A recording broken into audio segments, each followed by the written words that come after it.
In a small, secluded blacksmith shop, hidden deep in the mountains, three strange men work around the clock to complete the biggest challenge of their careers. Thunderdome. For wrestling's toughest, the steel cage is home, but there's never been one like the Thunderdome. There's no way in and no way out. It's Halloween Havoc's most frightening bout. 6 tons of steel and electrified. The only way to win is the Terminator outside. For Funk and Muda, Sting and Flair, these blacksmiths have made sure they'll stay right there. It's 30 feet high, it's 30 feet wide. There's no place to run and no place to hide. There's no way to win, only to lose, and how you do that depends on the Terminator you use. It's Halloween Havoc and the Thunderdome. If you want to take part, best pick up your phone. You guys over in the desert have the issue of the unseasonal depression, I feel like. Like, you guys go nuts. It's like how, like, people in Alaska go nuts because the sun just is out at one point for months, constantly. And I was in Alaska when that was going on, the midnight sun, and it fucks with you on a level that you don't expect. You're like, it's not that big of a deal. Just imagine if it's like 5:30 p.m. in the wintertime, and that's it. That's as dark as it gets. It's weird. Like, we're in a bar and we're drinking, we're having a good time. I look outside, I'm like, oh, it's like 8 something probably, because we're there in the summer. And I look at my phone, it's like 11:30 p.m. And I'm like, what the fuck? So living there, just like with you guys living there, I don't know how you do it. I'd kill myself. Yeah. I'll be honest. Yeah, it definitely hit us both this week. Me and my wife, where we're just like, oh my God. And finally yesterday we're starting to feel better. And over the weekend it's only going to be like low hundreds. So that's a sweet spot. I mean, my pool was 95 degrees at 8:30 last night. Oh my God. My pool. Dude. And I jumped in that bastard because the air was 113. Holy shit, man. How do you even, I know we're going deep, but you guys are like, WCW podcast talking about the weather. Good job.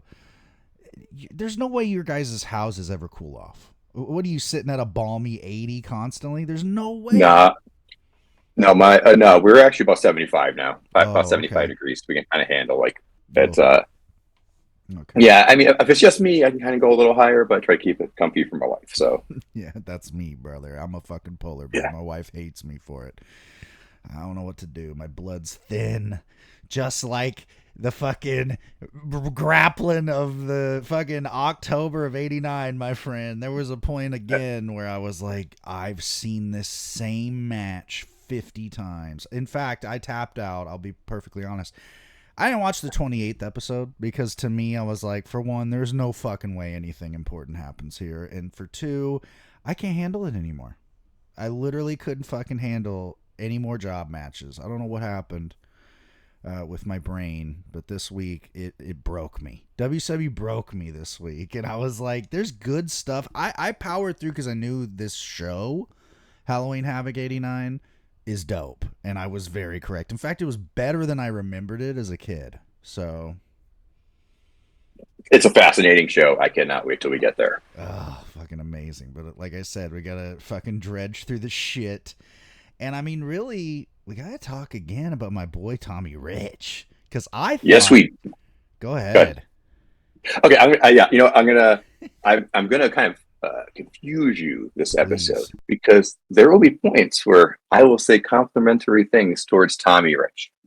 The 916 episode will not be one of those because he's actually my first WTF of this cycle. Okay, we just got out of Fall Brawl. He lost to Lex Luger. Yep. The very first show, he faces Dick Murdoch to a time limit draw. It feels like this earns him a return shot at the U.S. title. And I'm like, motherfucker, you couldn't beat Dick Murdoch in 15 minutes. You have no chance against the Flex Monkey.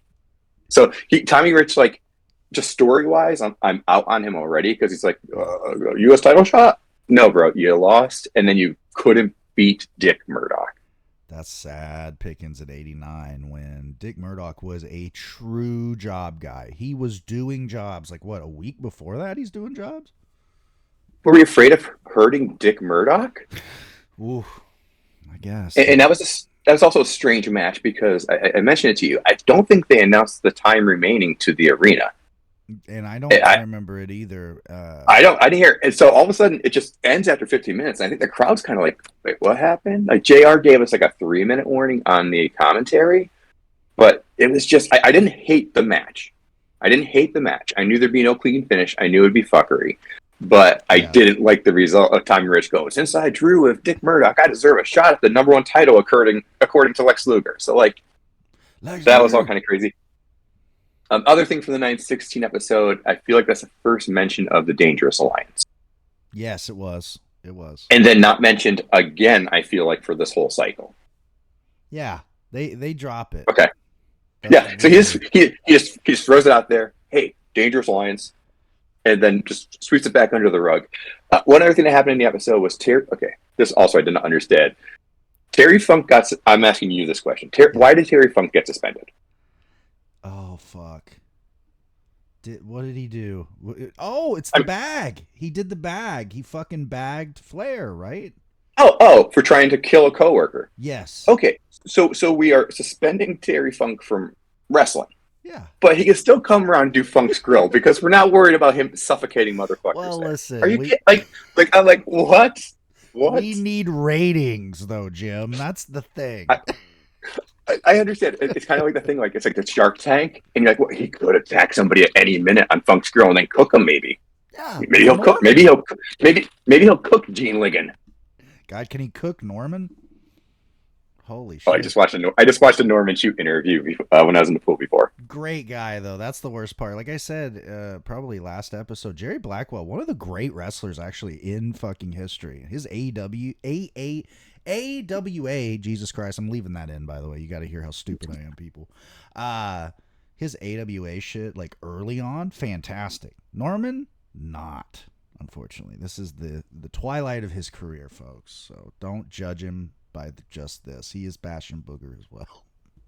He seemed like he enjoyed this time doing the Norman character from the interview I watched. One other thing that started in this episode, this 9/16 episode, apparently it did have a lot, was Jim Cornette said he'll be the advisor for the Dynamic Dudes. I got a lot of thoughts on this.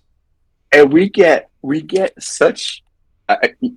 Penfolds 5 has a song, The Battle of Who Could Care Less. Yeah. And that is literally what the New Zealand militia, with Paul E. Dangerously as their consultant or advisor. He won't manage them either. Yeah. Going against the Dynamic Dudes who have Jim Cornette as an advisor. And I really feel like the winner should have been managed by their advisor in the future. I'm like, that should have been a stipulation. But it was just the weirdest thing of nobody wants to take credit for these two teams. This whole fucking thing that they do with the tag division as a whole, with these fucking wishy-washy manager things, like, come on, man. And then what's your angle going on? Midnights and Dynamic Dudes. That's the real angle in the tag division right now. I mean, outside of Skyscrapers and Warriors, which rules, but we'll get to that way later. Yeah, this sucked. This wasn't good, and for one, like, fucking the Dudes didn't have enough charisma to, like, keep, Cornette trying to, like, create this interest of, like, I like you, and I'm gonna be your guy, but I'm not gonna manage you, and it's like, okay, well, we all know this is gonna set up to some fuckery, so just get to the fuckery, please. I don't really want the build. I'd rather, can you just next week on TV have him turn on him and join the fucking Midnight's full bore? It's fucking dumb. Also, a weird vessel to try to get the guys in the Midnight Express, Stan and Bobby, who aren't the best talkers in the world, to talk now? Well, what do you think about Jim? Fuck, I mean, that is not good. We don't need Bobby talking. I love Bobby Eaton to death. And Stan Lane ain't the best either. So, yeah, this was fucking weird. And also, did they ever explain Paul E. not being part of Samoan SWAT? Did they ever do that? We were watching this in a very piecemeal fashion. Yeah. We could be missing some stuff because things are all fucked on YouTube. Mm-hmm. I didn't get any resolution from our fall brawl situation, where this Samoan SWAT team was upset with Paul Lee because they got hit with the phone.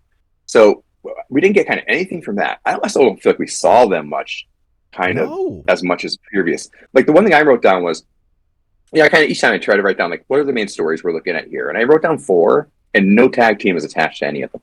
Right. So it was really like the Freebirds have the titles going against this lukewarm contender, air quotes if you couldn't hear it in my words. So it was just like this weird thing, especially when you have all these dynamite tag teams. Yeah. I mean, if you look at Skyscrapers, Road Warriors, Samoa SWAT team, they all seem like they can murder the dynamic dudes. Like, they should be going for the damn titles, you know? Yeah. I do love though the dynamic dudes bringing a little kid over the railing every time. Yeah. And like throwing a frisbee. Cowabunga, dude. One of those kids was not thrilled to be around Johnny Ace, and I was like, what a precursor. That kid do shit. He's like, Mommy, I think this guy's a weirdo. And she was like, yeah, he's just got a weird voice. Somewhere in this cycle, like somewhere in this period, I think we get a fun Norman versus Rick Steiner match. We do. Yeah, so I wanted to make sure I mentioned that. You don't get a lot of good TV matches, so when we do find one, I like to make sure we mention it. But yeah, it was a fun Norman Rick Steiner kind of comedy match. I mean, kind of what you'd picture. But still Steiner kind of working. So that was a good one. Recommend finding that one. I think that's Power Hour, isn't it? Something like that. I think so, yeah. That was the one that we don't always get it in one piece, so it's hard. We get Brad Armstrong at one point coming back, and they never mention him again. He has this really good match with Luger. I don't know when that is. That's somewhere in here. And yeah, and they even talk. They're like, well, he was in, I think, what would it be, New Japan? Yeah, it'd have to be because Muta was a New Japan Musketeer. Yeah, so he must have went over there and did a little excursion. That's why we haven't seen him like in our whole watch along, it seems like. Actually, no. I just thought about what it was. I think he went away for a little bit and was in his dad's, well, he didn't run it, but the home promotion of where they're from down in Georgia and stuff, Continental, which had just recently, I believe, went out of business in '89. So he went to Japan as well, but that's why he's like finally back in WCW and has fucking, again, I think it's another Power Hour. It's like somewhere in this era of like late-ish September Power Hour with Luger for the U.S. title. And I mean, God, Luger, right? Like, holy shit. Like, he's actually good in the ring here. I don't understand what happened in '89. Let's go to the 923 episode because actually I have some comments on Luger there. Luger is a secret genius, and I kind of love it. Yeah. First thing on the show for 923 is we have identified the yellow mist is deadly. JR tells us It is deadly. The worst. So we have questions. Green, red, they're kind of fine. Yellow, deadly, and that's what hits Sting. Lex gets interviewed by JR. And Lex uses JR's words against him. JR, didn't you once say I was a generational talent? Didn't you once say I was the most athletic, most powerful, man in the sport? So what's changed? Lex is oh my God, his biggest muscle, his brain. Whoa. I mean, that is a good little deal, right? Like, as a heel, just be like, well, what? You were putting me over last week before I turned heel. What's that about? Remember when you hated Ric Flair and all of a sudden he's the best guy in the world? Like, what happened with me that it flipped around? To make it a modern thing, when, because God, I hope it really happens. I know he's over right now, but when Ospreay turns heel, I hope he pulls that card, right? Where he's like, well, what, bruv? You said I was the best talent. You said I was the best athlete, the rising star of AEW. What happened? I hit a guy in the balls, right? Like, somebody should do that. Not enough guys do that shit where they're like, hold it. This is some hypocrisy bullshit. Yeah, I brought receipts. Yeah. Here's every time JR said I'm the star of the 90s or whatever it's going to be. So he does a really good job there. One other thing is the 923 episode, a good Flying Brian Eddie Gilbert match. Oh my God, very good. Yeah. And it feels real. They get real. That's what made it super fun. It's the former Young Gun Eddie Gilbert versus like the new Young Gun Brian Pillman. Yeah. I love it because with Gilbert, people really never remember how good he is just with anybody. You watch his whole fucking run of '89 WCW. does he ever have a shitty match? I mean, and if it's shitty, is it just because the booking sucks? Because a lot of those finishes suck, because of course. But man, I mean, he had 2 bangers with my boy Tommy Rich that were great. One of the best fucking babyface versus babyface matches. And then he has another one here with Pillman, where Pillman's like, I mean, I'm beating the fuck out of you because I want to win this match, but I kind of feel sorry for you. Eddie was an incredible seller. It's not character wise, not similar, but very similar to how Mark Briscoe works with talent. You know, where he can win or he can lose, and he's going to make his opponent look amazing. And yeah, every match that he kind of had against this next level, and again, he's going against faces and stuff. It's just getting so weird with where does Eddie sit in all this stuff with the Steiners, because he's kind of at least being a tweener. Well, I think at one point he's on the booking committee. I don't know when that is. Probably around this time, if you think about it, because he is on TV a lot. But I like that he's not like a top guy. He's just around working everybody. He's on shows, and really, if anything, he's like in a good way, almost like a glorified fucking job guy, because he's putting over the young guys. Kind of like how like Ziggler was, you know, back in the day, where he's kind of like a star jobber, but you knew you could depend on him for a good 15-minute match. Yeah. And whether he won or lost, it didn't really matter.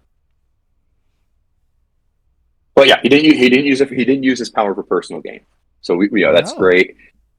And no, look, he just put on great shows. I mean, probably during this phase, I would say he's probably the MVP of the week-to-week shows, because he's the only decent matches we really get. Yeah, and Tommy Rich, of course. But and speaking of Eddie being on the committee, Kevin's gone this whole cycle, right? Like, we don't see him at all, I don't think. I think he is on committee. He's there the whole time. He just went off TV. I don't know, maybe an injury. Yeah.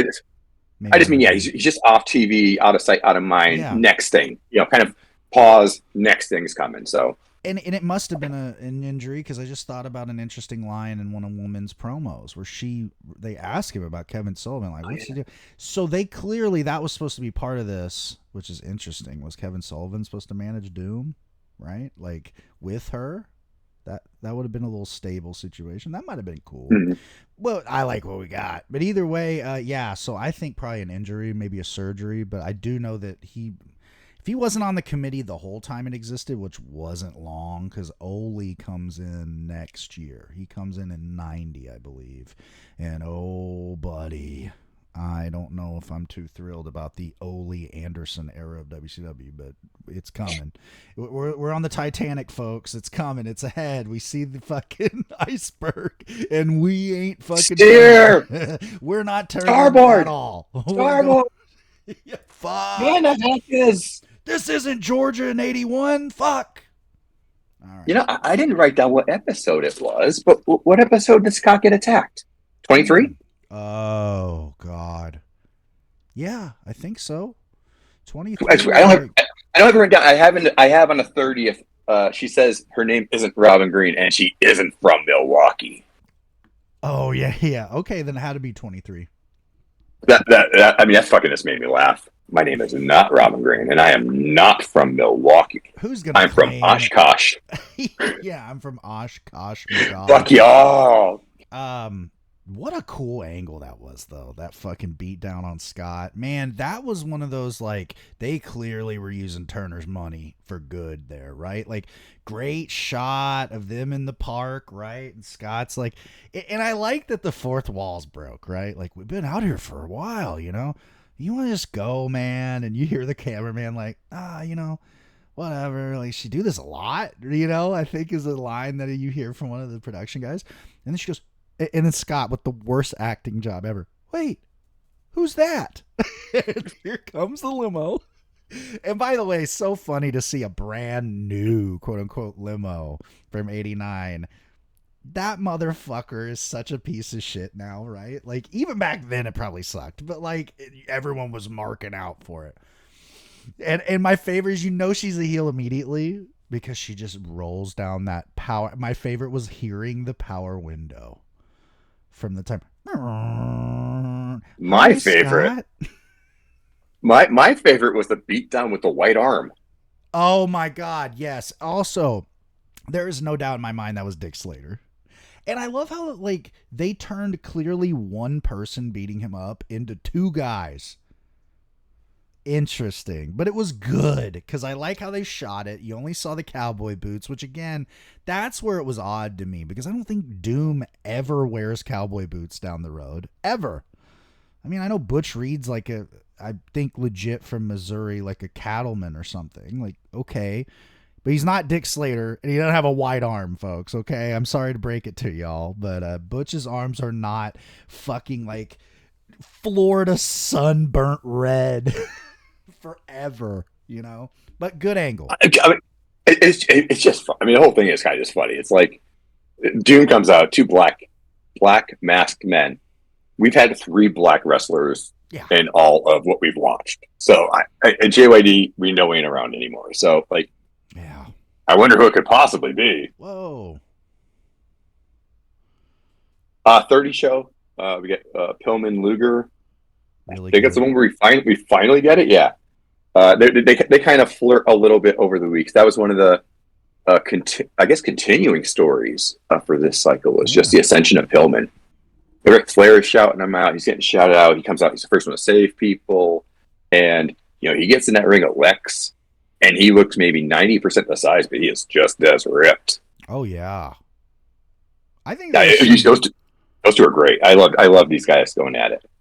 I have a very good feeling, and I think why him like Luger and Pillman shit was so good together is I think Luger's shoot was jealous of him because there are moments where you see him like he's not that good of a seller. He's fucking pissed, right? Like the crowd's behind him. Like Luger, first off, it's like you're a heel. Like this is good for you. But Luger, I don't think, especially at this time, he's very Goldbergish to me. Where he's way better than Goldberg here by fucking far. I'll go there. It's not an in-ring thing. It's a understanding the business thing. I think it took Luger a while to realize truly how much of a work it was. It's not just that the things in the ring are a work. It's like, brother, you can't take this shit serious, So, interesting little anecdote that I had there because I did notice that, especially in the Havoc match. I was like, he's getting pissed. This isn't working. He's mad, and that's funny to me. The one other thing we haven't mentioned is at some point around here, Muda wins the TV title. Yeah. Which is it kind of I missed it the first time around, and then all of a sudden Halloween Havoc he had the title. I was like, when did this happen? So that's another one that kind of gets a little weird, but Muda ends up winning the title because it was held up after Fall Brawl. It was a tournament in Rio de Janeiro. Fucking on Power Hour that no one has. Oh my god. It was preempted. That's why you've never seen it. Probably. Yeah. On the 7th, Luger tries not to fight Pillman.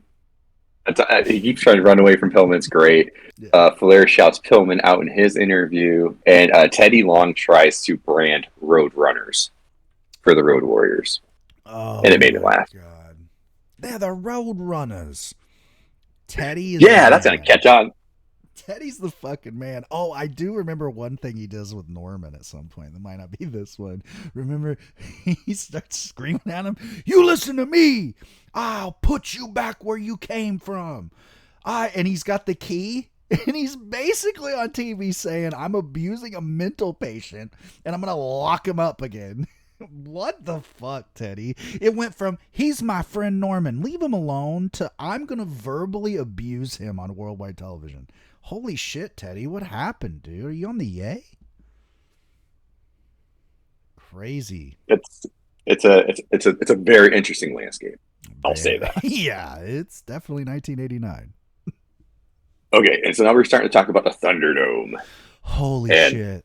At Halloween Havoc, we're gonna have Thunderdome, and we need to assign our designated Terminators. Terrible. This whole execution is not good. Terminators. Yes. No, Terminator 2 will be a few years later. Designated Terminators. We get Ole, because I was clamoring for an Ole reappearance, and Gary Hart, and we're looking at it's gonna be Muda Funk versus Flair Sting in the Thunderdome. Rick announces on the 14th, Ole's his designated Terminator. Just one other comment I made from the 1014 show as well is every single time something exciting starts to happen, they have to go to commercial. Oh, every time we got to commercial. We'll get Norman versus Gene Ligon for 5 minutes. Oh, God. And then Eddie Gilbert comes out to confront Norman. They start brawling, and after 3 seconds, we have to go to commercial. It's anytime anything fun, anytime I was interested in anything, they went to commercial. Yeah, man. Come on. You're getting too excited over there, kid. Let's see. Goddamn. Yeah. Thunderdome. Dr. Death wants Luger. He has a stethoscope. Oh, yeah. There's a... Start taking it literal. Oh, no. There's a jobber named Ricky Nelson. Yeah. And I don't know if he's based off the band Nelson and their father, Ricky Nelson, or if he actually is named Ricky Nelson and it's all just a coincidence. I was thinking like the kid from isn't the kid from Leave It to Beaver that old idol from the 50s, Ricky Nelson as well? Yeah, he's the dad of Nelson, yeah. Of the band Nelson. Wait, he's the dad of the Nelson guys. Yeah, I'm like 95% sure. Oh, fuck me. That's why I hate those guys. But yeah. Nah. Now you say it, you might ask, I'm like, maybe I'm not that confident, but I'm pretty sure they were. Well, I mean, it makes sense, you know. And Doom is managed by a woman. Yeah. And I'm like, I don't know if it's progressive or not. I didn't know how to feel about that all of a sudden. I can't remember who Cornette claims the idea. I think it was Sullivan. I think Sullivan's whole, I think this is all Sullivan, and I think the whole thing was what he's like, you know, they're great workers, and just that dichotomy on TV. And you got to remember in '89, like, the world was not into anything regarding that. Trust me, I know, because I grew up in the 90s when they weren't all right with that either. So it's just interesting to see, like, and again, you know, the difference here is, is it racist, whatever? I mean, they become the top tag team in the fucking company, and they very quickly, I mean, we'll get to how quickly they're given, you know, a lot of fucking push here. It's interesting. Like, in the setting, and WCW does not have a great track record going forward with that stuff, and you know, there's a whole class action lawsuit about it, but I mean, it's cool, you know. I would put money on just being a Kevin Sullivan idea, basically because it's just S&M wear. Yes. So that just that just screams Kevin Sullivan. Him, his wife, and the two masked men in the room with them. I mean, come on, that's absolutely him. He goes, brother, this is just a Wednesday for me, but we'll put it on TV. And they went, all right, Ted Kennedy. Because I don't know what that voice was. You know, like you said, you kind of watch these same matches over and over, and your mind starts drifting. Yeah. And I know, you know, you've probably seen, you know, the Table for Threes or, you know, Tales from the Road. Yeah. And you always see it with people like, you know, it's like Arn Anderson and Tully and Rick sitting around talking about Tales from the Road. Yeah. Well, I kind of want Tales from the Road with like Keith Steinborn and you know, Eric Emery or these guys. I want to hear what the guys who made no money, what their road life was like. Not where they're, you know, I dropped $500 in a bar one night. I want to hear Keith Steinborn who's like, yeah, I had to borrow $2 to get home. Dude, yeah, that's just something I want, and if it does exist, just send us a link. Please. I do actually want to know Keith Steinborn's entire life history. Yeah. I really feel like I know this man. He's been with me for this whole time. He's been getting fucking assaulted in front of you. Terry Funk at a Grill, he does an interview with Gary Hart, and Gary Hart is basically just getting his ass covered. He's like, I just want you to say on the record in front of these video cameras that you do not want me to throw this in, and if you die, it's not my fault, and you can't sue me. He's just getting his ass covered. So that was pretty cool. That was great. And he goes, all right, so you just said in front of the world that I am not responsible. And Terry is like, yes, I'm not losing, which, sorry, Terry. I don't know, buddy. I don't have a whole lot of faith in you. This match also gives us Cornette interviewing woman. Yeah. And And this is definitely where I'm like, okay, she definitely seems like sexual Sherry. Supposed to scary Sherry. Cornette's dressed like Brother Love. And just doesn't seem like Corny's the best interviewer. Like, why do you have Cornette doing an interview if you're trying to elicit information from somebody? He's a manager. He's not an announcer. He's not a reporter. Yeah. Get a fucking reporter on the case, dude. Well, I do believe this might have been the time. I know there's a time where Jim Herd tells him straight up, we see you as like an announcer guy, maybe a manager for somebody else. Midnights are kind of washed. That happens sometime within, I don't know if it's yet, but I know by 90, I mean, they're gone by like November of next year. Gone. But there's moments where they kind of do the little back and forth dance. Maybe there's even a sit out, whatever. So this is probably Jim Cornette being like, have him do more announcer shit because we don't want him to be out in the ring or nothing. So that's probably why. It was okay. And also it works on this level, though, at least. He's such a Poindexter-looking motherfucker that it kind of honestly works with woman because she just, like, wraps him around her finger, right? Like, whatever, you fuck. And, like, how he's, like, fucking spilling shit everywhere. Like, the coming thing. It's like, it works. But, yeah, it is weird that, like, the heel manager for however long, it's like 85, just suddenly is like, you're mean. I want to see Gordon Soley get seduced. Yeah. Couldn't we get that instead? I want to see Gordon getting them feelings down below. All right, woman. Well, I got a boner. Back to you, Jim. You want a piece of the Soley? And they're like, oh, shit, cut. All right, man, this gets us to the Havoc. Here we fucking right, go. You don't have anything else, right? Like, no, there's nothing else. It's just a lot of job shit. We squeezed that orange for all the juice. Yeah, there's nothing, man. You can tell they were like, let's get to the show. Let's throw some bullshit out there. Yeah, so we start off with, the usual WCW fucking pageantry. There's videos. You got JR and Bob fucking Caudle coming back. It's like, really? You can't even get Cornette? I know he manages later, but like, fuck, when he's not managing, can he just do it? Because that was great.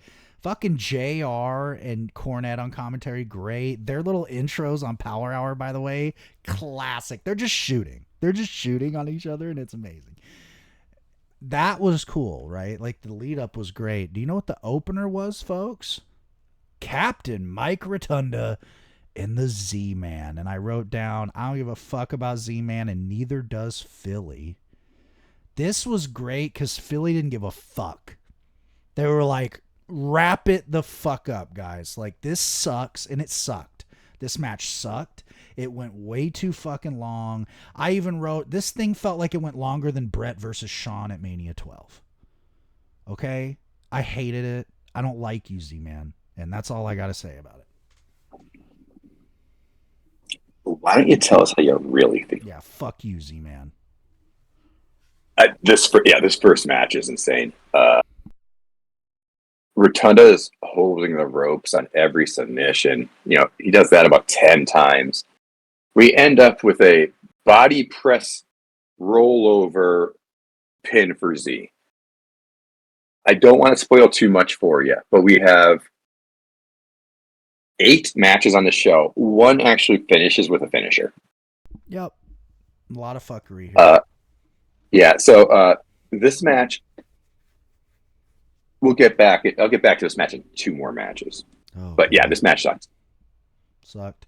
I love this. Bruno's in the back with Chris fucking Cruz from the mid-90s fame. That's how I know him, from the fucking hotline and shit on WCW.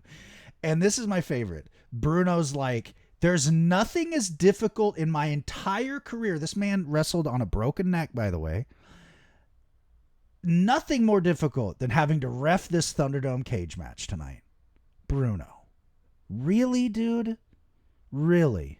There is no way that's true. I don't think you've had anything as difficult in Philadelphia in your career. Like, I get trying to sell it, but like, Bruno. I have a question for you. How hard is it to referee a no disqualification Right. where it can only end in "I quit"? And that's what That sounds like the simplest version of refereeing. That's the only situation I want. Is there's only this one way the match can end that way. I can't fuck it up. A man has to yell, "I quit."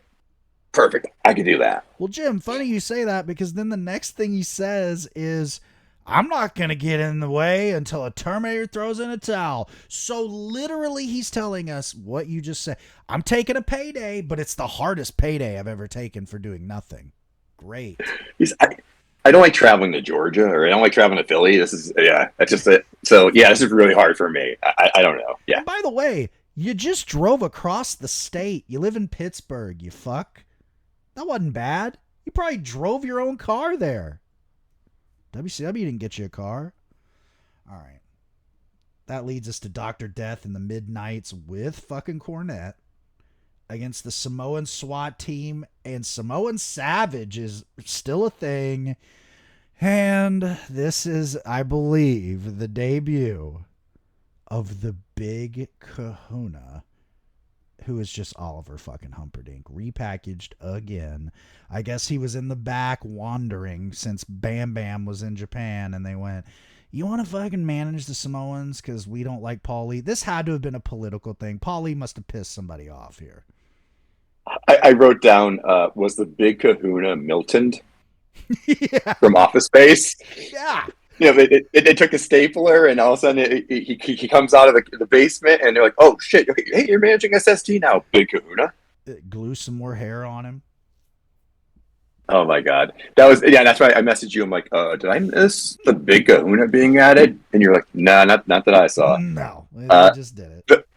Jim Cornette says the Midnights have wrecked more homes than Hurricane Hugo. Ooh. I don't know. Stiff. The Samoans entrance is pretty cool. They're like tossing. Very. I don't know. Was it them tossing the torches or somebody else tossing the torches? I think it was them. I think so too. They're tossing torches, and then kind of come down. It was really cool. Eaton during this match, Eaton gets tossed hard on the concrete, not on a mat, on the concrete. You hear a slap on his back. Dr. Death's just doing his power show the whole match.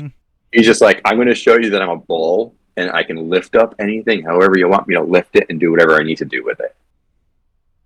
In fact, this is what I said about Dr. Death. He throws the Samoans around like they're the dorks on Evolve in 2025.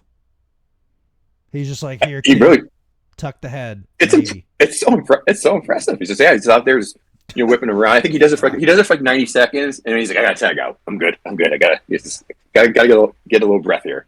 Heart thumping a little too much, I think. But yeah, this rules. This was like, honestly, until let me look forward a little bit. Until like, I might even think this match is better than Steiners and Doom. Actually, I think so too. I would say until like the main event. This was like my match of the night, I think, until that level.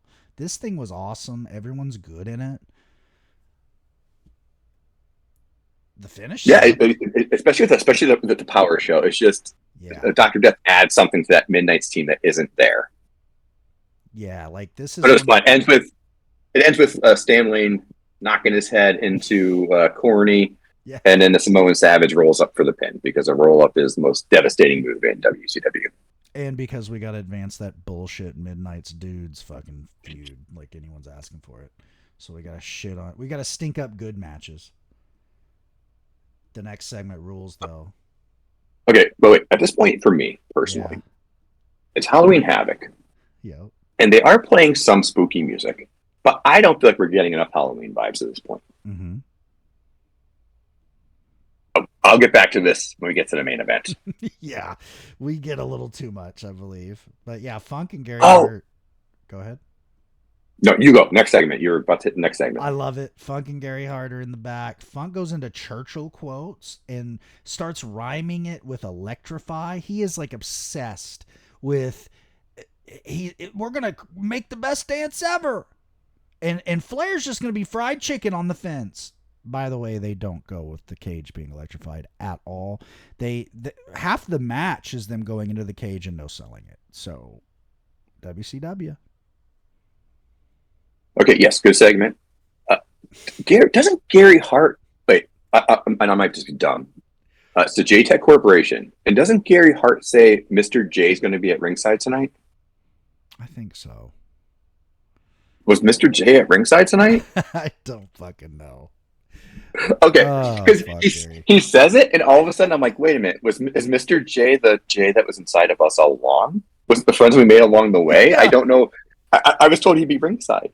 And yes, Terry Funk promises me fried chicken. And you know how Beavis is with fire? I'm like that with electrocution. And so when you promise me fried chicken and I don't get fried chicken, I get to become a grumpy little boy.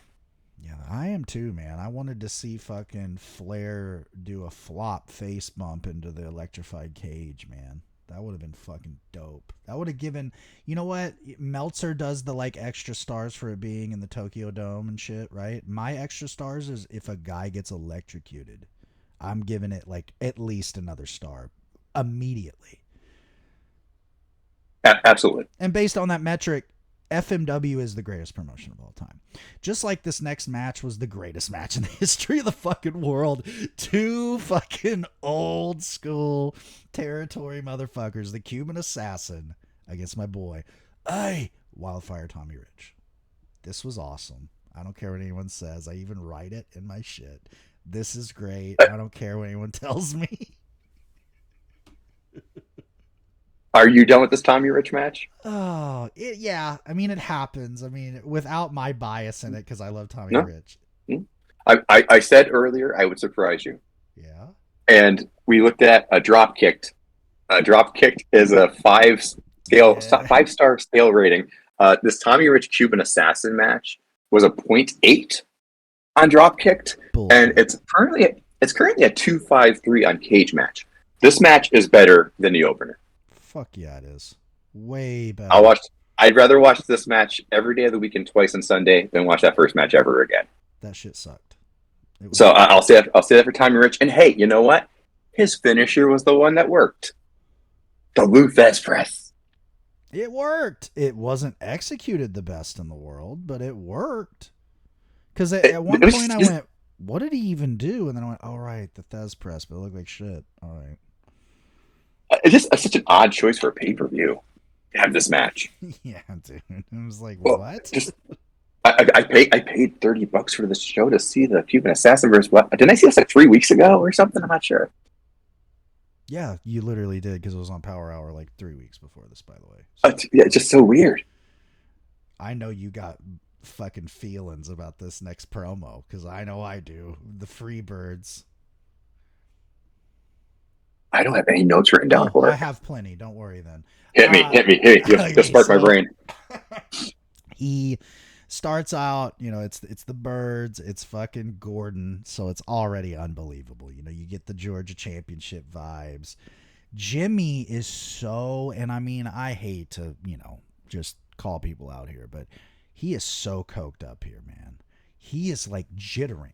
Literally jittering, and I get that he's kind of doing like the dance deal and I'm wacky. He's coked up though, and he says some shit that I don't even remember, and then it goes to PS, and we all know PS is the star here, and PS is the man. He has a great quote here where he's like, it's just a sign of the times, just as Prince said, and I fucking popped huge for that. And then he goes into his shit, and then he ends it so great where he says, tonight you're going to find out why mommy and daddy warned you about us. And I was like, fuck yeah, man. This is just fucking PS on another level. The only really disturbing thing is the entire time PS is talking, you see Jimmy Garvin in the background, and let's just say he looks like he's enjoying himself a lot. And it's gross. Okay, so that was not something I needed to see ever. It feels weird because it's like Michael Hayes just does so much heavy lifting for this team. Oh yeah. He even previously where he's joining the commentary team, an unsung hero of this period. Oh yeah. But yeah, he's kind of like, I'm gonna let Jimmy just get his mess out. Kind of like what you do. I'm just going to let Jimmy get his mess out, and then I'll kind of clean it up at the end. There you go. That's very much us. You're very much PS. No, I feel like it's the other way, where I'm like, oh fuck, I need to shut the fuck up and quit up doing my coming face over here in the background.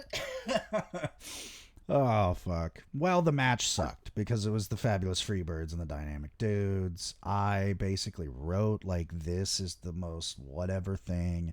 You know, again, the problem here is the Birds were actually booked so strong that who the fuck in their right mind believes the Dudes have any chance at all? So all the hope spots to me were nothing. And Philly agreed. Philly hated the Dudes. This was great for that. The MVP of this match, Philly, because they never let the Dudes fucking off the hook at all. The Dudes are getting comebacks all over the place, and it's just boo. And thank fucking Christ, the Birds. The only note I have for this match is that this is PS's first NWA tag title. Yeah, that's the only note I have for that match, because it was just so. That's it, man.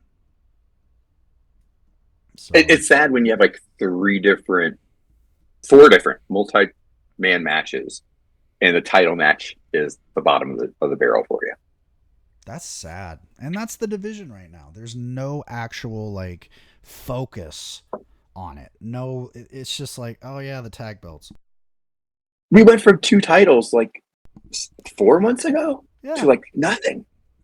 It's fucking weird. But the weird part is the tag division gets better here because the Steiners in full force, because Scott is in a singlet. This is the debut of Scott in a singlet, I believe. I don't remember him on TV with a singlet before this. So this is full power Steiners, okay? And I love how they did this, because they're like, we really don't know who's about to walk out with a woman. Woman just emerges from the mist. I loved that, a little entrance part. And then Doom in their cloaks just like sort of appear. And I'm like, this is one of the fucking coolest debuts ever. Really. And like Philly like they really react to it. They're like, fuck. Okay. There's like some executioner shit. And you bring them straight in versus Steiners? Like, that's how you know, like, oh, okay, these guys are important. And this ruled. Yeah, before the match, Chris Cruz does interview with the Steiners, where they confess they have no strategy. Yeah, we don't know. Just which I don't know. Throw them? Just throw them a strategy? I'll throw them. Yeah, well, that's kind of their strategy anyway. That's the only strategy we have for every single match. Fuck, it's Rick. He's the brains. Oh my god. JR thirsts over Doom so much in this match. Oh yeah. Well, think about it. They're two. It gets awkward. Well, they're two football guys. They're 2 former football guys. Look at their chest and their biceps and the sweat. It's so weird. Dribbling between their pectorals and like, JR, buddy, can I get Missy by him again, please? Yeah, really. Let's like at least make it less awkward here. Any big guy, JR says are 300 pounds plus.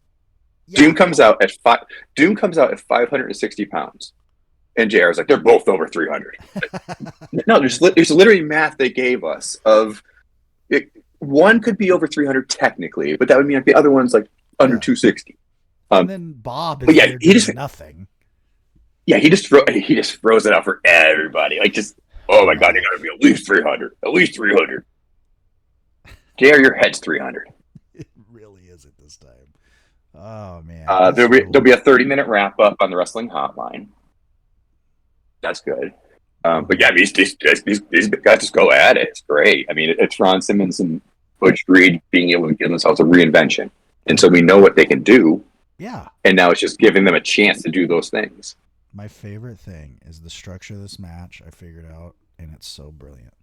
It's the Steiners are the Steiners. They're basically just the whirling dervishes of pro wrestling at this point. They're just killing everybody. There's no rhyme or reason to it. Fuck you, right? And it works because they're shooters and they actually can do that. So at this point, what happens with Doom, and I swear to God that they talked in the back just like this. Butch went, all right, man, I'm the vet. Here's what we're going to do, Ron. I'm going to go in there and work with them. And the second they throw me on my head at all, you're tagging in and you're taking all the bumps.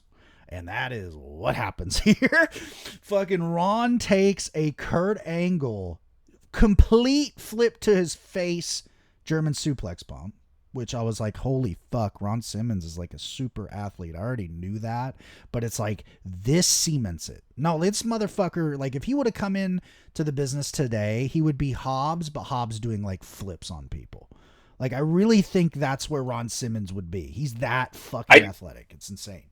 Well, I think when you think of football players, you think of like, oh, big and brawny, but no, football players are athletic as well. And Ron Simmons kind of got that level of elite athlete on a college level. Transfers perfectly here. Yeah, and Butch comes in, you know, he slows it down. I think that's why Doom also works so perfectly. Is like, Butch does shit still. He's not like phoning it in by any means, but he's not taking those stupid bumps. He's not taking those fucking Steiner lines. And when he does, he's like, uncle, fuck this. You know, he's old school to the T. And Ron is just there, happy he's not fucking with Iron Sheik anymore, man. And you can see it. He's like mega motivated here. And like fucking Steiner lines, he's there. He's like, fuck it, knock my teeth out. Let's go. And they probably did. And then at one point, Rick, of course, gets distracted by woman. And they do my favorite stupid like masked heel thing. Where Ron loads up the mask and the dreaded headbutt. 1, 2, 3. Doom beats the Steiners in their debut. This shocked me. I didn't remember this part. Really awesome. Even though it's a fuck finish technically, I think it's the best finish because now this feud is hot and running. And now I want to watch the TV next week. So, win-win here. Object and Mask, my old friend. I've come to view you again. Yes. I love it. And it's great because it gives Doom the win. But did the Steiners really lose? So we kind of get both, and hopefully it gives us a nice little lighting of the wick for our tag team division to get us interested again, because that was the bread and butter for so long, and now it's just an afterthought, it feels like. Yeah. Gordon's in the back with a dripping wet Luger. I wrote gross. He's talking about Flying Brian here, and Gordon is just done with his shit, and he trolls him. He goes, yes. Now, how many times have you been champion? And Luger doesn't know what to say to that. And then once Luger walks away, he goes, he's been champion many times, which means he can lose. Back to you. And I went fucking, he trolled him twice. It was funny, man. Oh, Gordon, you bring a little sauce to the party, buddy. And the best wrinkle to this is for people that don't really know, Luger broke in the business in Florida, where Gordon was very big in that company. Of course, he was the announcer there, but I mean, he was like a fucking institution. So he knows Luger very well. In fact, he probably knows the infamous cage match with Bruiser Brody. So that's probably why he was fucking with Luger. Like, you're not going to fight me. You're a wimp. Yeah. And that leads us to Luger and Flying Brian for the U.S. title. This was fucking awesome. This is probably, outside of like a Flair match, Luger's best match we've seen so far. This is it's great. It's a bit long.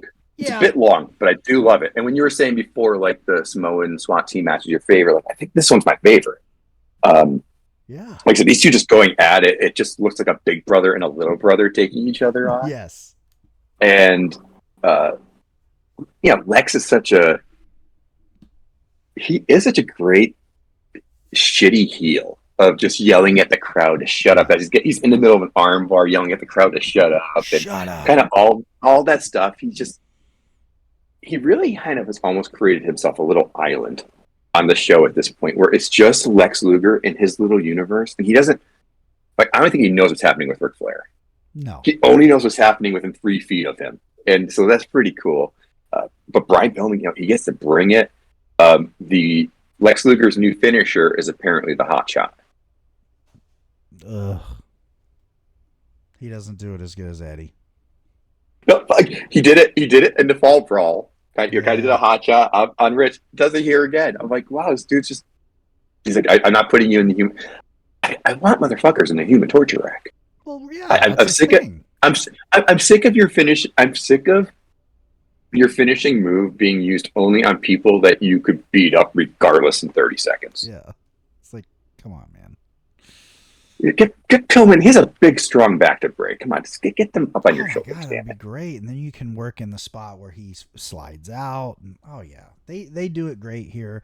I did love. There was a great little moment though. You see a lot now, but I don't remember seeing it a lot at this era. Where pretty early in the match, there's some bumping going on. Luger's down, and Flying Brian's like, "Fuck it, I'm going for my finish right now."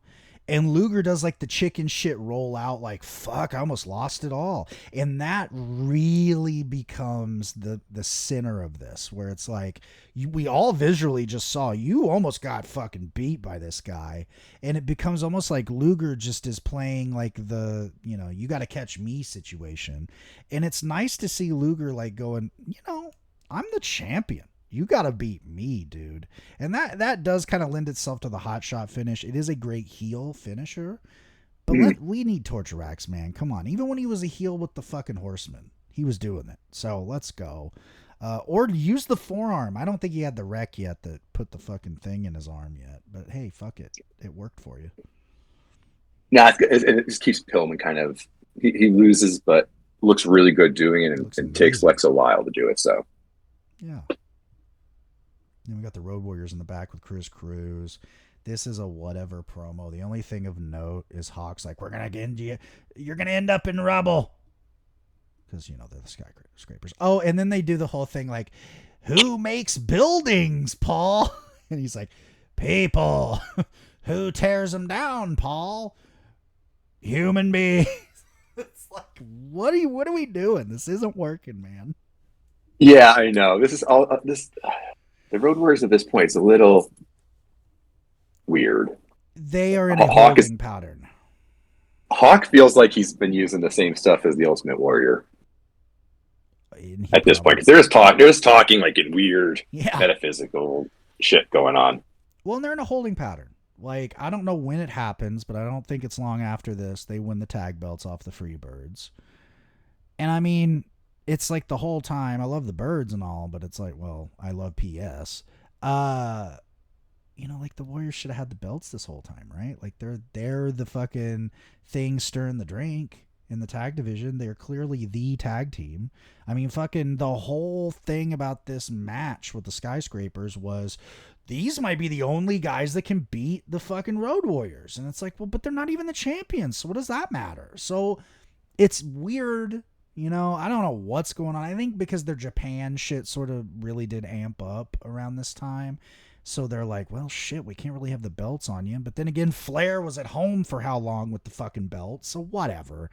Point being, it is definitely a holding pattern and it feels that way. They're not really doing anything to get them out of it. And to be honest, even though this Skyscrapers Road Warriors match is great, the finish fucking sucks.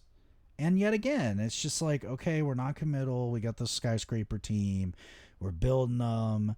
Your boy Dan Spivey is the anchor of this match, by the way. You can see where All Japan has done him wonders. He's the fucking worker. He's directing traffic here. Anytime Sid gets like lost in the woods and he's like, I don't know, fucking tag me in, dude, because you're about to fuck up this whole thing. Although Sid was pretty okay here. He does a good job of not just taking bumps to take them.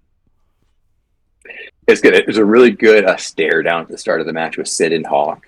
Yeah. And you see Sid has like 2 inches on him looking down. It's just, I wrote down beast. In all caps. It's just elephants running into each other basically. Yeah. I hate the... And it feels like it happens in tag teams mainly, but the tag team finish with the disqualification where they just get disqualified with an object right in front of the ref. They're not even like trying to hide it. They're just like, it's a pinfall and I could hit you with my hand or hit you with a foreign object. And I chose the one that gets me disqualified. And it just seems like we're just trying to get to the point where we're trying to just get to the post-match beatdown. The Norman key is involved. So Danny, I think the Norman key is the foreign object that he gets disqualified with. Mm-hmm. They fight, just fighting. The Road Warriors end up with the key. Do they own Norman now? I wish that would have been great promos, man. Norman might have been the fucking jolt to their promos. If Norman joined the Road Warriors, I would be all for reinstating the 6-man title. Oh my god, yeah, because again, that was retired in disgrace after they fucked up the All Japan deal. They were like, no, we can't ever use these belts ever again. They do come back though, so there you go. That's perfect. Sorry, Road Warriors, you just adopted a mental patient. Good luck with that. The other really pertinent note, it's not pertinent, but I really had to fucking write this and put this out into the universe. There is a epic test of strength between Sid and Hawk, and all I said is, this is so fucking vascular that steroids could have used this as a commercial. I mean, it's unbelievable. It's like two humans have never been as big as Hawk and Sid in this fucking test of strength. And then Sid like takes a bump at one point and he looks at the camera and fucking flexes, and it's like, oh my God, dude, get the fuck out of here. Like, was there ever a time where Sid seemed right in the head? Like, ever? No, never. He always just seems just... You know, that's... I have to just be real here. It might be because he's from Arkansas. We're a little nuts, okay? I'm not gonna lie. Plus, he's from fucking West Memphis, and oh my good Lord, that is not an area you want to ever be, okay? So, Sid is a product of his environment, guys. That I will definitely agree to that, because I am too. So, yeah, it's just he's just fun to watch. He's always fun to watch. Oh, he's the fucking man, and it only gets better from here. And boy, does it get better from here with the promo with Ole, Sting, and Flair. This is the most mixed bag promo in history. Ole's fine. You know, he's always been a good promo. But, it's all about Flair being Flair. And then Sting is so fucked up here. I said, he looks like the jock that ate the wrong kind of mushroom soup and found the water. Like, he is just like with the two old guys, and you're like, what is this kid doing? I did write, though, this is pro wrestling, though, in its purest form. Whole thing. You guys used to beat my ass. Like, you guys used to beat my ass like 2.5 years ago. And now I'm going to interview with this. Kind of weird. And the other takeaway was Sting said, I love to be different. Sure do, bud. Sure do. Great line. I like to be different. We can tell. Look at you. Fuck. Good job, buddy. Good job. Yay, you're special. Yeah. So that was cool. The Thunderdome. Holy fuck, man. This was started awesome. You know, everyone coming out, everything's great. You know, Philly's marking the fuck out for everybody. And then the Thunderdome is lowered. And it keeps lowering. And then it keeps lowering. And it's still lowering. And there's a point where it doesn't lower anymore. And you can kind of like hear JR like, well, we're, the Thunderdome is imminent. And I'm like, how imminent? Are we going to sit here for another hour? And then finally it starts coming down. I don't like that the managers are in the cage with them. To me, why would you not just interfere the entire time? This is bizarre. But they're there to terminate, right? That's the thing. They got to be right there to fucking throw the towel in, even though the cage has these huge openings in it that they could have just been outside.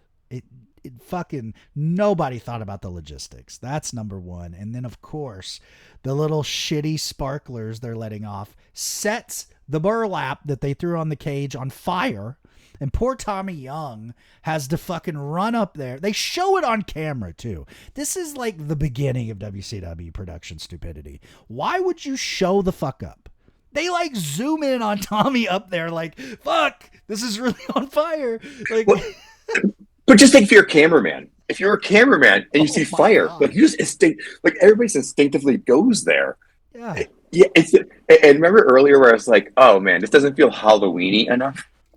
Yeah, you're okay. Now. This match, they bring down the cage, and there's like a spider web with a spider, and that's the Halloween decoration. Yeah. And I think it's part of what gets caught on fire or something. And I'm like, Oh, okay. Maybe I didn't want Halloween decorations the whole time. Now that I actually see it in action, maybe you guys were right all along. I think the special ref should have been Boris Karloff. This match is so weird because it's like you said. Okay, it's no disqualification in a cage. You're asking why are the managers, inside? They could just interfere if he so chose, right? Make it a 3-on-2. We know Gary's not going to do anything. Yeah. Another thing would be for me would be like, if I was Gary Hart, just like toss the towel out of the cage. Right. If you don't have it anymore, you can't throw it in the ring. Why are they tagging? Yeah. Why are they tagging? It was so weird. It started. I'm like, wait, they're tagging? This is a cage match with no disqualification. Why are we following rules? And then I guess after 10 minutes, they kind of realize it as well. They go, wait, why the fuck are we following the rules? We can just kind of go for this. Yeah. JR makes a comment during the match about Sting's old partner in the Blade Runners hasn't progressed as well as Sting. Did you catch that? No, but I like that. Yeah, he said, oh yeah, Sting used to be in a tag team called the Blade Runners. He's progressed a lot better than his old teammate has. Something like that. Shooting, brother. Shoot. Yes. And so at one point they show Flair in the corner, and behind him there's just a loose plug hanging. and I'm like, is this why I'm not getting any electrocutions? Because the plug's not plugged in? I was so mad because at one point Terry Funk's like straddling the cage, and I'm like, why isn't this motherfucker fried chicken? I was promised fried chicken. Oh man, that whole thing too. Oh, for you. Okay, yeah. Here's the idea. The idea is that we only get fried chicken. The top of the cage is electrified, which I don't know how you stop it from going to the bottom of the cage, but the top of it's electrified. So the only way you're going to get fried chicken is if you carry your opponent up the cage and then electrocute them. Terry, we're not getting fried chicken, and I was promised chicken. I was promised fried chicken. But yeah, this is a plug hanging behind Flair. I'm like, oh, that's where all of our electricity for the actual cage was. I mean, the cage is incredibly shaky. Oh yeah. But when they hit this cage, it moves like 4 or 5 inches. And the one thing I appreciate, headspace. After the War Games and the 7-foot ceiling, it was nice to have space over somebody's head so the top rope could be stood upon. This was okay, and it was the perfect example of just overbooking a gimmick, man. Why couldn't this have been a regular cage match? It would have been better. They tried to make it cool, and here's my issue. It breaks down, and then it just becomes, who's doing the Tarzan swing on the rope into Funk? Flair doesn't even bother. I guess the original plan was him, and he's like, I'm not fucking going up there and playing Jungle Gym with you. Sting is like, I'm the man for the job. I got enough powder in me. We're doing it. And he does it. It was great, actually. But it takes like... Sting's like, I've always wanted to be a pirate. Yeah. It takes 53 minutes to set up. Because at one point, Funk is just hanging on the cage alone, looking like, who's coming up here to bump me? Who's doing it? It was bad. Muda's like in the ring with Flair, like, what do I do? I mean, let's just keep doing elbows and stuff. And again, the issue was the one swing that looked good wasn't enough. I don't know what the fuck happens. Then they're like, let's do another one. So Sting does like not as good of another one. And it just breaks down, man. There is a point in this match where it's just guys walking around bumping. And you're like, what's going on? I don't know what happened, but it just falls fucking apart. Sting holds up Muda in a gorilla press for like a good 30 seconds because he don't know what the fuck to do. I'm like, dude, what are we doing? Like, yeah, was he going to throw him out of the ring onto Funk, maybe? Eventually, Sting just holds him up for about... I was impressed. He had him up for 30 seconds at least, I think. Yeah, I was just impressed he had that stamina. The match is like, it's 22 minutes. And it feels like it's That's it? 3 different... Yeah, it feels like it's 3 different movements in there. Because the first third is where they're following tag rules for whatever reason. Then the second third is, oh, hey, we can kind of mess around together. Yeah. And then, the third part of it becomes just Jungle Gym. And Sting gets to play as a pirate Or he's in the background just riding this rope swing while Ric Flair's sitting there doing a figure four. Like, motherfucker, just do whatever's next, do next. And Sting's like, no, man, I'm having too much fun on this rope swing. Do you watch I Think You Should Leave Now? No. With Tim Robinson on Netflix. There's one where he's a contestant on a fake Bachelor show, but they have like a rope swing that goes into the pool. And all he wants to do is ride the rope swing into the pool instead of like talking to the Bachelorette. That's what Sting reminds me of in the background. He's like, no, I was told there'd be a rope swing, and I'm gonna see how far I can get with this. I got 5 feet out last time. Let me see what I can do this time. It really is. And the camera is angled, so it goes right up into that corner, so you can see this like Funk has like his leg halfway out the cage. I'm like, Terry, watch your knee, please. And Sting's doing his thing. Rick's got Muda in a figure four. It's just such a mess. And the one thing I never understand in these matches, especially this match, where the top of the cage is electrified, is when your opponent starts climbing, why follow? Oh my God, I wrote that. I was like, why are we following Funk? Let them wear themselves out. Let them touch the electricity. Let them fall to the ground. Yep. What you're chasing them up there? Like, two things are going to happen. One is potentially bad for you. They're falling or you're falling. You know. And so I just every time it's like, I don't know why these guys are climbing the cage. If he's not trying to escape, I don't think Punk is maneuvering the top of that cage. So it was weird. Terry got tied up in decorations. I wrote rope swing LOL. The match is just a wild cluster fun. And then, I mean, the finish is the most mixed bag finish maybe of all time, so the rope swing thing ends up where Sting does a fucking just a leaping dive from the cage into the ring on Funk and lands directly on his knee. And I'm like, oh, that looks disgusting.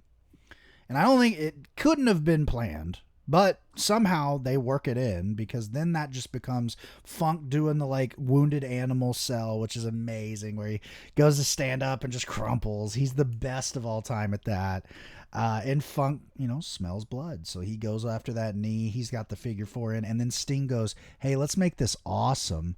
And he fucking starts just top rope splashing him again and again and again. And it's like, fuck. And even me, old Mark over here for forever, there is a point where I was like, fucking throw the towel in. Jesus Christ, this guy's getting fucking murdered. I don't even want to see him take these nasty bumps from 36 years ago. And the dumbest shit happens, because WCW's got to make it dumb. And the biggest problem they ever had was they were still in that old territory thinking here, where it's like, gotta keep everyone strong forever. And so Ole and Gary Hart start fighting out of nowhere. They've been standing there the whole match. They never even tried to fight each other. Now they're fighting. And Ole punches him. And literally, Gary Hart might as well have just reached out and handed the towel to Bruno's shoulder. It like pops out, hits Bruno's shoulder, and Bruno doesn't take any time at all. He's ready for that payday to end. He's like, oh, a towel. Oh, I see Ole. Ring the bell. He's like, it's my exit. I fucking got my money. See you fucking later. And this was the hardest job of my life. Hardest job of my life ever in Philadelphia. But so this was fun as a match, clusterfuck and a half. I mean, God, as a spectacle, fucking A+. Like, if you go into this with the right mentality and you're not looking for like a Funk, Flair classic along with a Muda Sting classic thrown together, you're not going to get that at all here. What you're going to get is just, like you said, a jungle gym fuckery match. They could have called it that too, and it would have worked. I think anytime a steel cage catches on fire, it can be labeled a spectacle. Yeah. Most definitely. Yeah, so you definitely check this out just for, and I don't think we mentioned it. So yeah, the decoration catches on fire. They do their best to kind of resolve it. And then Muda gets up and mists it. Yes. Muda mists it dead. But he used the yellow mist on it. The deadly yellow mist takes care of the fire. It's just a messy ass match. I think what's kind of happened was Gary Hart was going to interfere, and Ole was like 5 steps ahead of him already. And Ole kind of planted it earlier in the interview. He said, I'm going to wrap that around my hand 10 times. Yeah. When he went up there to rescue Sting at one point, it wasn't wrapped around his hand 10 times, but at least he planted that of like, I'm going to have it secured where Gary did it and got it lost. Like, I would have shoved it in my underwear. I would have figured out some way where I can't easily access. I would have made a diaper out of the white towel, right? And therefore I couldn't throw it in. Yeah, I would have swallowed it like a husky or something. Just eating. I will quit tomorrow when I shit this out. Yeah, exactly. So, Halloween Havoc '89, phenomenal, and I mean, it's epic because of course Halloween Havoc becomes, outside of Starrcade, I would say their biggest second pay-per-view going forward. I mean, Halloween Havoc ends up being a big deal forever. One of my favorite pay-per-views as a kid was Halloween Havoc. I always was like, fuck, if I saw Halloween Havoc at the video store, it's over. I'm getting it because I love this wacky shit. They keep the wacky Halloween aspect going as well, which I really love. I'm so glad. It's just fun. WCW did the themed pay-per-views perfect. WWF never, I think, really understood that. The only thing I think that they got close to, just because they just took it so literal, was the King of the Ring thing, right? Like, the whole thing would be based on, like, the regal vibe, and you had the guys that would open the entrance doors. That was okay. But Halloween Havoc, man, just the best. I always loved this. And Halloween Havoc '89 as a kid, I don't know. I rented this a lot as a kid. For the first time they're doing it, yeah, it's pretty fun. I wish it was a little bit more Halloween-y. Yeah. But then, like I said, once I saw it actually in action, maybe not. It just felt like really this should have been Kevin Sullivan's baby. Yes. Kevin Sullivan should have done everything with Halloween Havoc, and it would have looked really cool. If everything was more like the Doom design, that would have been pretty cool. And it's a shocking, and it is also a very important thing, and I just thought about this. This might be the first event name in WCW that wasn't a Dusty creation, because he's not here right now. So Halloween Havoc, I don't know who came up with the name. I don't, like you said, it sounds like a Sullivan thing. Maybe I could see maybe JR. I don't know. I don't know who the brain trust of this is. I'll have to look into that for the next show, because I really don't know. Yeah, so there is that. That was Halloween Havoc, the fucking complete clusterfuck that it was. But it was entertaining. It was great, actually, because we're hitting our stride here. And our next show is going to be widely considered one of the very best Clash of the Champions of all time, because we're going towards Clash 9, New York Knockout, where the main event, and I don't think it's for the belt either. I think it's one of those weird, like, non-title things. It is Flair Funk I Quit match.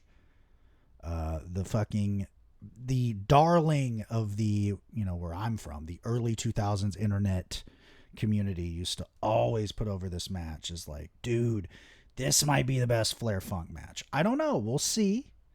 But I do know it's a classic and one of those clashes that's great.